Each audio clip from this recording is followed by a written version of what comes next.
Welcome back.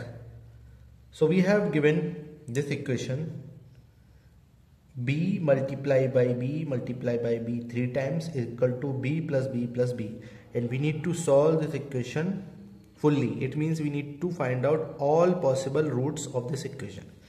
So clearly, if you see, if you substitute b equal to 0 on both sides, this will give you 0 into 0 into 0 equal to 0 plus 0 plus 0, and both the side will be equal when you substitute b equal to 0, and 0 will become one of the root.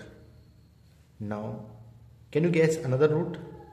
Can we put b equal to 1 and we get both the side equal? No, since LHS left hand side will give you 1 into 1 into 1, it means 1, and right hand side will give you 3. 1 is not equal to 3, hence 1 cannot be a root. So we need to further simplify this. So let's start with this.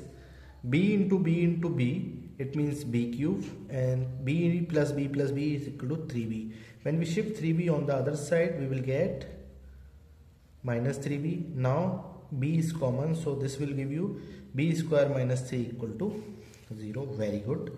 Now what we can do? We get first bracket b, another bracket b square minus 3 equal to 0.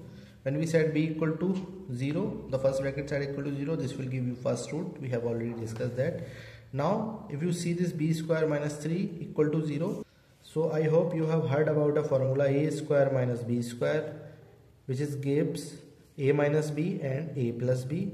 So when we apply this formula on b square minus 3, first we need to convert this b square minus 3 in this form, so we can write this as root 3 square. Now we will apply this formula and break this in two parts. So this will give you b minus root 3, another is b plus root 3 equal to 0. Substitute first bracket equal to 0, you will get b equal to root 3. Substitute another bracket equal to 0, you will get b equal to minus root 3. So the all possible roots are 0, root 3 and minus 3. Since if you have seen, the original equation is b cube equal to 3b or b cube minus 3b equal to 0. The highest power of b equal to 3. So by the fundamental theory of algebra, only possible roots we can get is equal to 3. So we are getting first, second and 3 roots. I hope this whole process is clear to you. If you have any doubts, you can ask in the comment box. Thank you very much.